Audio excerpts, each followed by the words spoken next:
والدین کے حق مرنے کے بعد بھی ختم نہیں ہوتے۔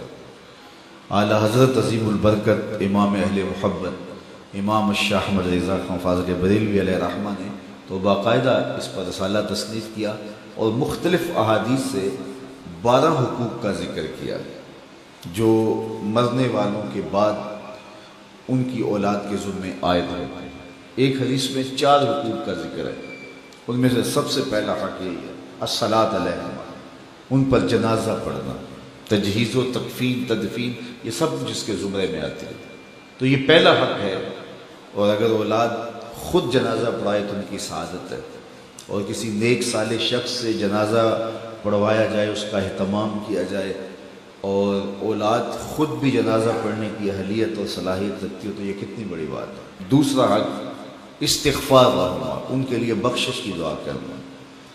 مرنے والوں کو انتقال کے بعد سب سے زیادہ ضرورت دعاؤں کی ہوتی ہے۔ حضور علیہ السلام کا فرمان ہے ہم جب کسی شخص کو بھی قبر میں دفن کر کے آتے ہیں تو اس کی حالت ایسے ہوتی ہے جیسے کوئی شخص پانی میں غوطے کھا رہا ہو۔ اس مشکل اور آڑے وقت میں اپنے پسماندگان کی طرف سے اگر اسے کسی چیز کا انتظار ہوتا ہے تو دعاؤں کا انتظار ہوتا ہے۔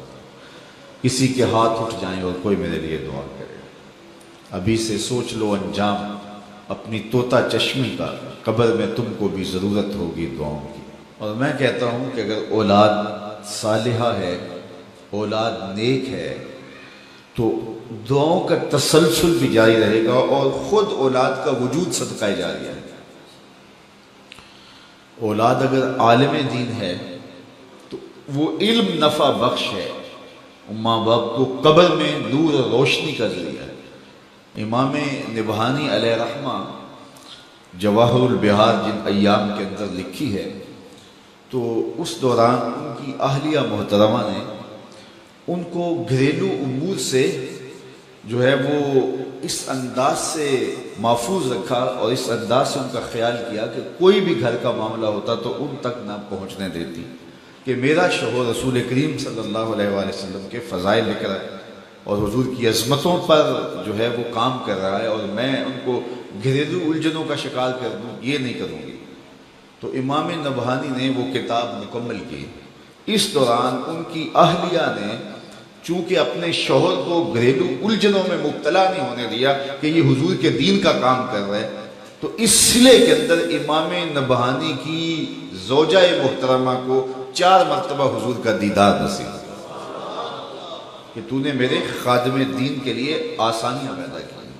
تیسرا حق ماں باپ کا ان کے انتقال کے بعد جو اولاد کے ذمہ ہے وہ ہے ان کے وعدوں کو پورا کرنا۔ اللہ سے وعدہ ہے، کوئی منت مانی ہے ادا نہیں کر سکے، اس کو پورا کیا جائے۔ مخلوق سے کوئی وعدہ تھا، اس وعدے کو پورا جائے۔ کسی کا قرض دینا تھا، اس کو ادا کیا جائے۔ وعدوں کی جو بھی صورتیں ہیں، بلکہ علماء نے لکھا وعدوں کے زمرے میں ان کے معمولات خیر بھی آتے ہیں، یعنی رشتہ داروں میں سے جن قربا کو، عزیزوں، ہمسایوں، محلے داروں میں سے جن کے ساتھ وہ تعاون کرتے تھے، خاندان کے جن کمزور افراد کے ساتھ وہ تعاون کرتے تھے، تو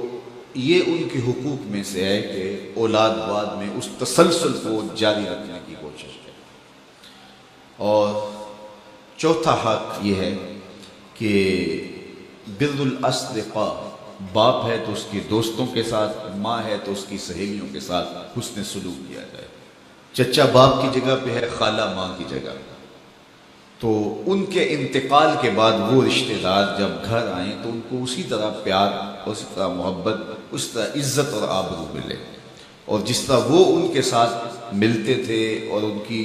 محبت تھی، ان کا تعلق خاطر تھا، تو اولاد اس کو رشتے کو نبھائے اور اس کو برقرار رکھے، اور اس سے ان کی قبر میں روح خوش ہوتی ہے۔ تو یہ 4 حق ایسے ہیں جو مرنے کے بعد بھی اولاد کے ذمے لازم ہوتے ہیں کہ وہ اپنے ماں باپ کو مغفرت کی دعاؤں میں یاد رکھے